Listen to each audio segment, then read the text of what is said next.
नमस्कार दोस्तों, मैं एस के राही यादव। आज हम लोग जो है केमिस्ट्री का 1000 क्वेश्चन का सेट 3 पढ़ेंगे, है ना। सेट 3 पढ़ेंगे। सेट 1 से 2 हम लोग पढ़ लिए हैं और जो कि प्लेलिस्ट में है ना। और अगर चैनल पर नए हैं तो चैनल को सब्सक्राइब कर लें और चैनल को शेयर कर दें। अगर आपके लिए यूज़फुल हो तो चैनल को लाइक करें। और इसके अलावा एक राही केमिस्ट्री क्लासेस चैनल है, उस पर सब्जेक्टिव ऑब्जेक्टिव दोनों मतलब कि दिया जाता है, उसे भी आप सब्सक्राइब कर लें। तो हम लोग आज का क्वेश्चन देखते हैं कि फैराडे का प्रथम नियम है। क्या है? क्या बोल रहा है? फैराडे का प्रथम नियम है। तो आपका फैराडे का प्रथम नियम हो जाएगा W इज डायरेक्टली प्रोपोर्शनल। क्या होता है? देखिए, यहाँ से हम लोग पढ़े थे W इज डायरेक्टली प्रोपोर्शनल क्यों होता है। और प्रपोर्शनलिटी को हटावेंगे तो क्या हो जाएगा? W बराबर हो जाएगा ZQ और Q बराबर होता है IT। Q बराबर क्या होता है? IT। Q इक्वल टू होता है Q बराबर IT, विधारक गुणा समय। अब यहाँ से Q की जगह पर I रख देंगे तो क्या हो जाएगा? W बराबर ZIT। आंसर ए आपका सही हो जाएगा। ठीक है। फैराडे का प्रथम नियम क्या पढ़े थे कि विद्युत अपघटन की क्रिया के समय जब इलेक्ट्रोड पर जो पदार्थ की मात्रा जमा होता है वो आवेश के समानुपाती होता है, यानी जितना ज़्यादा आवेश देंगे उतने इलेक्ट्रोड पर पदार्थ की मात्रा क्या होगा? जमा होगा। तो इसका आंसर क्या हो जाएगा? आपका आंसर हो जाएगा ए। ठीक है, बढ़ते हैं आगे नेक्स्ट क्वेश्चन पे। क्वेश्चन नंबर 2 कहता है फैराडे का इकाई क्या है। क्वेश्चन नंबर 2 कह रहा है फैराडे का इकाई क्या है। तो फैराडे का इकाई होता है कूलम। क्या होता है? कूलम। चूँकि 1 फैराड बराबर होता है 96,500 कूलम। 96,500 कूलम। ठीक है, तो फैराडे की इकाई क्या हो जाएगा? कूलम। ठीक है ना। चलिए, सेल स्थिरांक है, इसमें कह रहा है आपको कि सेल स्थिरांक है। तो सेल स्थिरांक, चलिए सेल स्थिरांक क्या है? तो सेल स्थिरांक हो जाएगा L/A। क्या हो जाएगा? L/A। चलिए क्वेश्चन नंबर 4 में देखते हैं कि धात्विक चालकता में ताप बढ़ाने से चालकता, अगर धातु में ताप बढ़ावेंगे तो चालकता क्या हो जाएगा? घट जाता है। धात्विक चालकता में ताप बढ़ावेंगे तो चालकता घट जाएगा। लेकिन यहाँ पर ध्यान देना है कि अर्धचालक अगर रहता है तो अर्धचालक में ताप को बढ़ावेंगे तो चालकता क्या हो जाएगा? बढ़ जाएगा। इसका अपोजिट ध्यान दीजिएगा। निम्न में से किसका हिमांक निम्न है? तो निम्न में से किसका हिमांक सबसे निम्न है? तो सबसे निम्न हो जाएगा आपका, सबसे निम्न हो जाएगा option number B. Option number sorry B में इसमें 1 प्लस अब 1 माइनस, इसमें 2 प्लस और 2 माइनस, इसमें हो जाएगा 3 प्लस और 3 माइनस हो जाएगा। और इसमें जो है कि कोई आवेश नहीं है, तो आपका आंसर डी हो जाएगा सही। कहता है अपेक्षिक वाष्प दाब का अवनमन होता है तो P0 माइनस PS बटा P0, यहाँ से ये डी हो जाएगा। चलिए थोड़ा सा देखते हैं इसके बारे में। क्वेश्चन नंबर 6 में क्या कह रहा है कि जो वाष्प दाब में अपेक्षिक अवनमन है, अपेक्षिक अवनमन, तो हम अपेक्षिक अवनमन जो होता था कि मोल अंश ये P0 माइनस PS इस बार इक्वल टू होता था मोल अंश के बराबर, यानी मोल अंश बराबर होता था कितना? P0 माइनस PS बटा P0। ये P0 अगर हो किसका? तो सॉल्वेंट का जो वाष्प दाब होगा वो हो जाएगा। अब PS हो जाएगा जो सॉल्यूशन यानी विलयन का वाष्प दाब होगा, यानी कि कोई भी विलायक यानी विलायक के वाष्प दाब में से विलयन के वाष्प दाब को घटा देंगे और बट्टे में उसका विलायक के वाष्प दाब से अनुपात कर देंगे तो हमको निकल जाएगा वाष्प दाब में अपेक्षिक अवनमन। बढ़ते हैं आगे। क्वेश्चन नंबर 7 कि समुद्र जल में प्रसरणी दाब लगभग होता है। समुद्र जल में देखिए ध्यान दीजिएगा, समुद्र जल में प्रसरणी दाब लगभग होता है। समुद्र जल में प्रसरणी दाब लगभग होता है तो आपका हो जाएगा 30 ATM के लगभग। कितना? 30 ATM के लगभग। विलयन के अनुसंख्या गुणधर्म का उदाहरण है तो बाबू उदाहरण क्या हो जाएगा? क्वथनांक बिंदु उन्नयन। हम बताए हैं वाष्प दाब में अपेक्षिक अवनमन RLVP, एगो क्वथनांक बिंदु उन्नयन डेल्टा TB, हिमांक विनियमन डेल्टा TF, एगो प्रसरण दाब। तो ये हो जाएगा क्वथनांग बिंदु यूनियन, जिसको डेल्टा टीबी द्वारा सूचित किया जाता है। ठीक है, चलिए बढ़ते हैं नेक्स्ट क्वेश्चन पे। क्वेश्चन नंबर आ जाएगा 9 कि विद्युत अपघटनी विधि द्वारा शुद्ध किया जाता है, यानी विद्युत अपघटनी विधि द्वारा किसका शुद्ध किया जाता है, तो कॉपर का हो जाएगा। चलिए देखते हैं आगे, कॉपर का हो जाएगा। कार्नेलाइट का सूत्र होता है, तो KCl, पिछला टेस्ट में भी ये वाला क्वेश्चन था कि कार्नेलाइट जो है KCl MgCl2 और 6H2O, ये कार्नेलाइट हो गया है ना। अब यहाँ से क्वेश्चन कार्नेलाइट पूछ दिया, अब आपसे पूछेगा कि कार्नेलाइट किसका अयस्क है, तो ये मैग्नीशियम का भी हो सकता है और पोटेशियम का भी हो सकता है। तो जनरली पूछता है मैग्नीशियम का। अगर इसको अगर दूसरा तरीका से पूछेगा, कहेगा निम्न में से हैलाइड अयस्क कौन है, तो इसमें हैलोजन है। क्लोरीन, फ्लोरीन, ब्रोमीन, आयोडीन जो होता है हैलोजन होता है। फ्लोरीन, क्लोरीन, ब्रोमीन और आयोडीन, ये हैलोजन है, तो ये सब हैलाइड अयस्क में आ जाएगा। अब इसमें पूछता है कि कार्बोनेट अयस्क कौन है, तो CO3, ये हो जाएगा।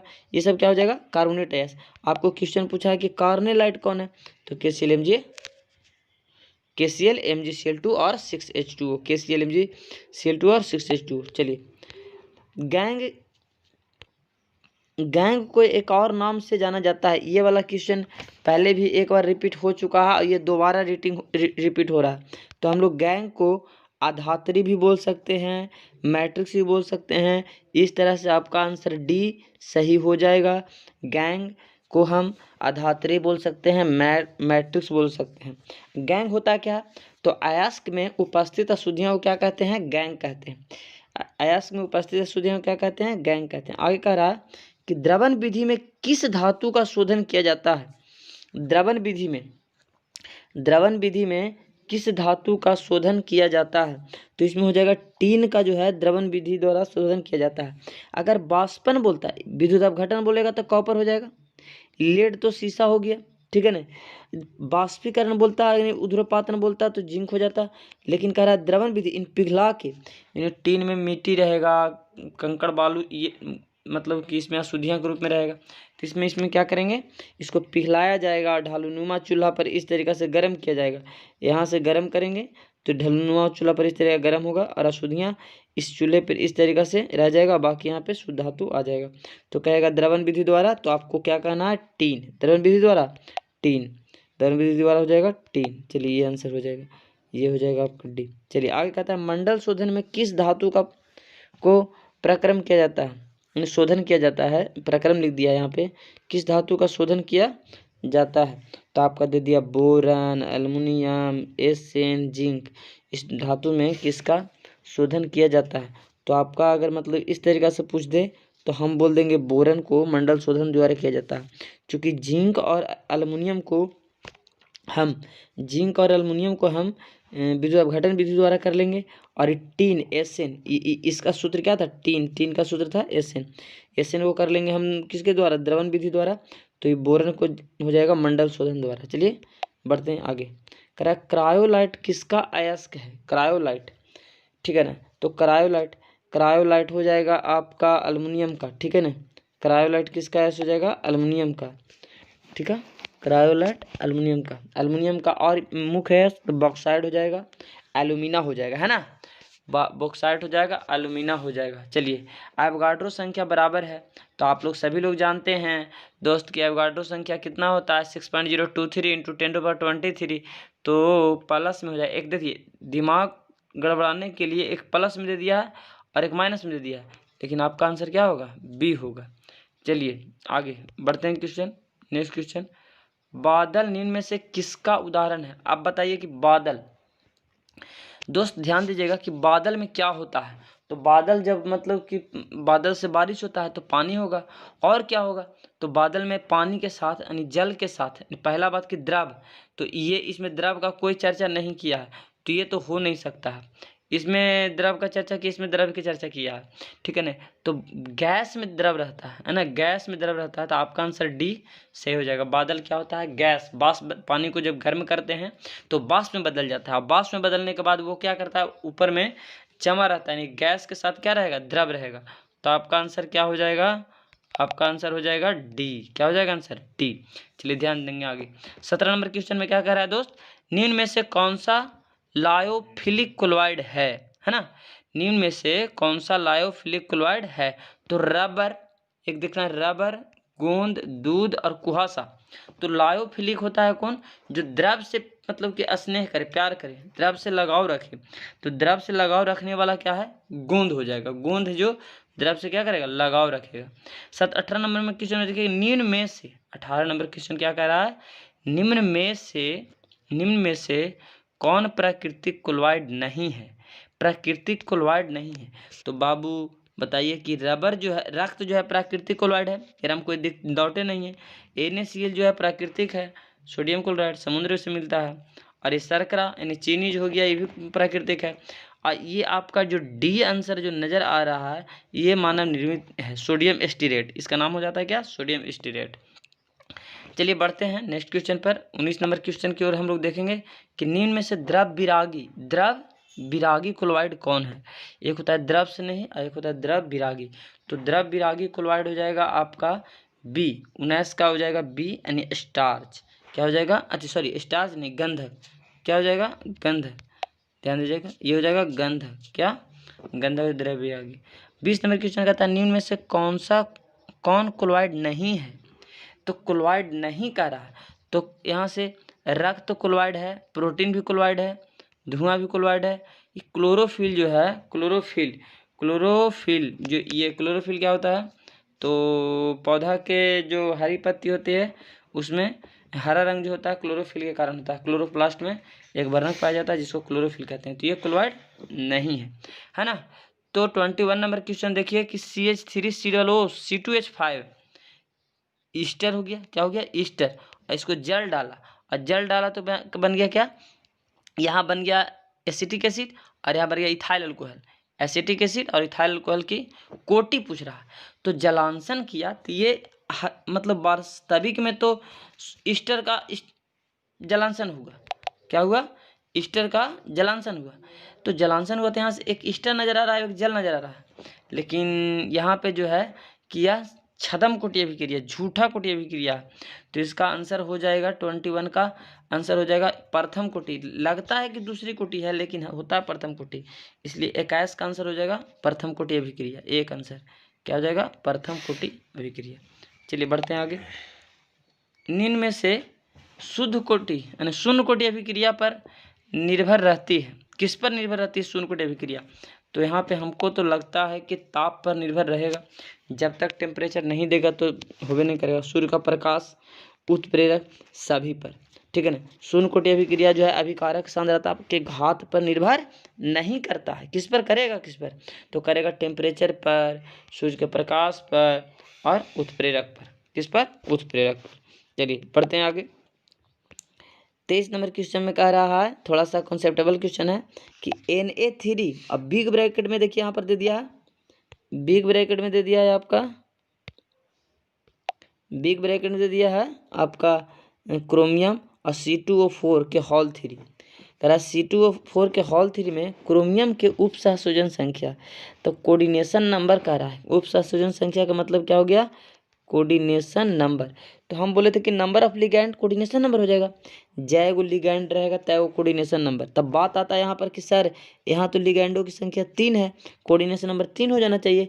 लेकिन हम एक चीज़ बात बताए थे कि एक दंती लिगैंड रहे यानी मोनोडेंटेड लिगैंड रहे तो लिगैंडों की संख्या को हम कह सकते हैं। बट लिगैंड की संख्या अगर द्विदंती लिगैंड हो तो इस सोडियम जो है ये मतलब C2O4 जो है ऑक्जिलेट, यहाँ से C और सिंगल बॉन्ड C और यहाँ से होता है OO माइनस और OO माइनस, इस प्रकार से होता है। तो एक डोनेट यहाँ से करेगा, एक डोनेट यहाँ से करेगा, तो हाइड्रोडेट दुदंती और 3 गो है तो 3 दूना 6।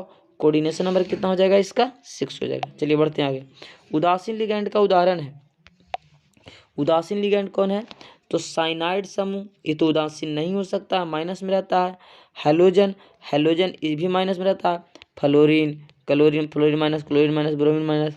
इन नाइट्रोसो एक होता है जल, तो नाइट्रो समूह, तो नाइट्रो में हो जाएगा इस तरीक़े से, प्लस हो जाए भी और माइनस भी होता है। ये हो जाएगा जल जो है उदासीन है। जल जो है क्या है? उदासीन है।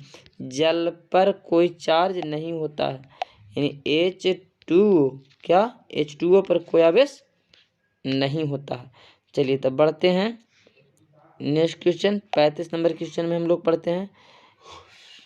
देखिए दोस्त, इस तरीक़ा से हम लोग 20 सेट लगाएंगे और 20 सेट में हम लोग लगभग 1000 क्वेश्चन को चर्चा करेंगे और उस 1000 क्वेश्चन में से केमिस्ट्री का सारा क्वेश्चन उसी में से फंसना एकदम तय है, क्योंकि मैं सारा टॉपिक का क्वेश्चन निचोड़ कर मैं इस वीडियो में डाल दिया हूँ। ठीक है, आपको इतना से ज़्यादा कुछ करने का आवश्यकता नहीं है। अगला क्वेश्चन है 35 नंबर क्वेश्चन कह रहा है कि K4 एफिशिएंट के हॉल सिक में Fe का प्रसंकरण। तो Fe का प्रसंकरण क्या हो जाएगा, तो हम तो अगर इसको देखें तो हम इसमें बताते हैं कि सबसे पहले ऑक्सीडेशन नंबर निकालते हैं। Fe का ऑक्सीडेशन नंबर तो -6 अब प्लस सर -2 उधर जाएगा तो +2 के मतलब 2 इलेक्ट्रॉन त्याग दिया। अब इसका होता है 26। सबसे पहले हम लोग इलेक्ट्रॉनिक विन्यास लिखते हैं। इलेक्ट्रॉनिक विन्यास लिखने के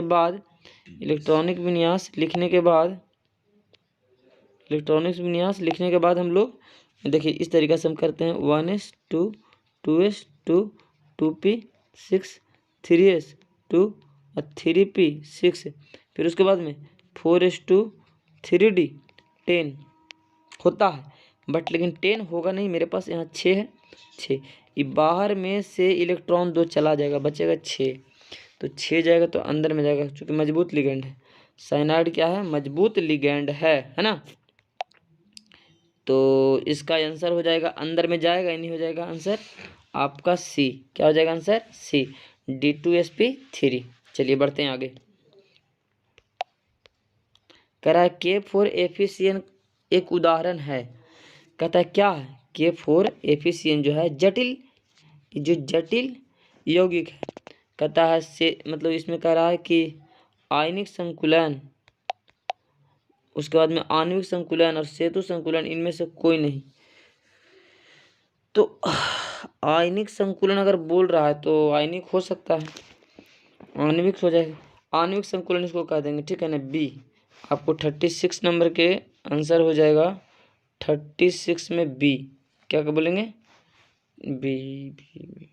आणविक संकुलन और आयनिक संकुलन K4 इसका हो जाएगा +4, Fe का x मान लेंगे और साइनाइड को होता है -1, 6 है तो -6 साइनाइड है, साइनाइड के -6 में से जाएगा +6 -2 बचेगा, -2 उधर जाएगा +2।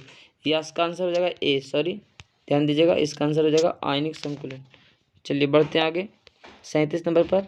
कार्बनिक यौगिक में तत्व उपस्थित होना चाहिए। तो कार्बनिक यौगिक में होना चाहिए, अगर प्रमुख रूप से कहेगा तो प्रमुख रूप से कार्बन होता है, लेकिन होना चाहिए तो होना चाहिए कार्बन। सॉरी यहाँ पे हम सभी लगवा दिए हैं, सभी भी एक करवा दिए थे। और होता है ऑक्सीजन भी, नाइट्रोजन भी और हाइड्रोजन भी, सब होता है, लेकिन कार्बनिक यौगिक में क्या होना चाहिए, कार्बन होना चाहिए। ठीक है ना, आंसर आपका ई मारिए। ठीक है, चलिए एल्कीन का समान सूत्र। एल्कीन हम 3 चीज बताए थे, एक बताए थे अल्केन और एक बताए थे एल्कीन और एक बताए थे अल्काइन। 3 चीज, एन में सिंगल बॉन्ड, इन में डबल बॉन्ड और आइन में ट्रिपल बॉन्ड। एन में दोगुना से दो ज़्यादा, यानी जितना कार्बन रहेगा वो दोगुना से दो ज़्यादा, और इन में केवल दोगुना से +0, यानी कुछ नहीं बढ़ेगा, खाली दोगुना, और आइन में दोगुना से 2 कम रहेगा, है ना। तो यहाँ पर देखिए कह रहा है अल्कीन, कीन इन आ रहा है, इन आइन नहीं, इन आ रहा है, ये वाला आ रहा है, दूसरा वाला क्या आ रहा है, दूसरा वाला। तो दूसरा वाला हम क्या कहता है, खाली दोगुना। तो खाली दोगुना किस में है, ए में। तो CnH2n, यहाँ पे कैपिटल N लिख दिया है, नहीं होना चाहिए, स्मॉल n होना चाहिए। ठीक है, मिस्टेक हो गया, चलिए ध्यान दीजिएगा आप लोग। चलिए तो अगला क्वेश्चन कहते हैं 39 में कि ग्रिग्नार्ड अभिकर्मक तैयार करने में घोल प्रयुक्त करते हैं। ग्रिग्नार्ड अभिकर्मक तैयार करने में ईथर का घोल उपयोग करते हैं। चलिए बढ़ते हैं आगे। ईथर होता है, देखिए बात है कि ईथर का सूत्र जो होता है ROR, इस तरीक़ा से, है ना। तो ईथर होता है तो ईथर होगा क्षारीय, क्योंकि इसका पीएच मान जो होता है 7 से ज़्यादा होता है। फिनॉल की प्रवृत्ति होता है तो फिनॉल कहेगा तो अम्लीय। ये बात आपको एकदम गांठ बांध के ध्यान देना है, इसलिए कि फिनॉल जो होता है कि यदि बेंजीन पर OH आ जाए तो उसको कहते हैं फिनॉल। और हम लोग जानते हैं कि जो OH दे और आप कहेंगे क्षारीय, और जो H+ दे वो अम्लीय। अब एकरा में तो OH आ गया, अब OH आ गया तो होना चाहिए था क्षारीय, लेकिन नहीं, ये एकमात्र ऐसा ऑर्गेनिक कंपाउंड है जिसमें OH है और ये क्या होता है, अम्लीय होता है। क्या होता है, अम्लीय होता है। चलिए बढ़ते हैं आगे। विस्फोटक पदार्थ बनाने में प्रयुक्त करते हैं, तो विस्फोटक में ग्लिसरॉल उपयोग करते हैं, ठीक है ना। किसका उपयोग करते हैं, ग्लिसरॉल का। आगे मतलब 43 नंबर क्वेश्चन है कि निम्न में से कौन प्रबल अम्ल है। प्रबल अम्ल कह रहा, प्रबल अम्ल कह रहा, तो प्रबल यानी शक्तिशाली अम्ल निम्न में से कौन है। फिर से देखिएगा, यहाँ से 42 नंबर का रहा, सॉरी 43 नंबर का रहा, 43 नंबर, तो निम्न में से कौन जो है प्रबल अम्ल है, कौन है, कौन जो है प्रबल अम्ल, प्रबल अम्ल अम्ल, तो प्रबल अम्ल हो जाएगा आपका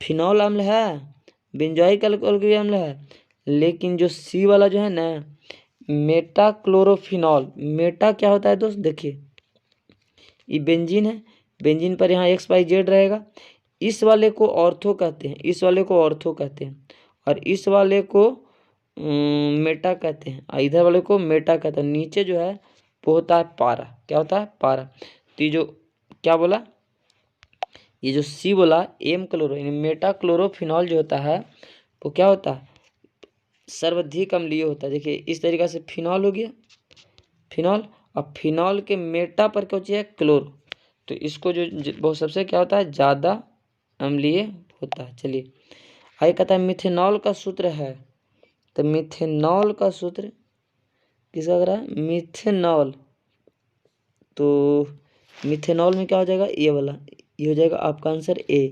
CH3OH, मिथाइल अल्कोहल बोले या मिथेनॉल बोले, क्या बोले, मिथाइल अल्कोहल या मिथेनॉल। चलिए फिनॉल का सूत्र है तो बेंजीन पर OH, C6H5OH, ये हो जाएगा फिनॉल का सूत्र, ठीक है। इस तरीक़ा से हम लोग प्रत्येक चैप्टर का क्वेश्चन हम लोग करेंगे, है ना, ठीक है दोस्त। तो ये जो सेट चल रहा है 1000 क्वेश्चन का सेट चल रहा है, मैं पूरा 1000 क्वेश्चन करवा कर ही दम लूँगा। और इसमें जो है आज हम लोग जो किए हैं वो सेट 3 किए हैं।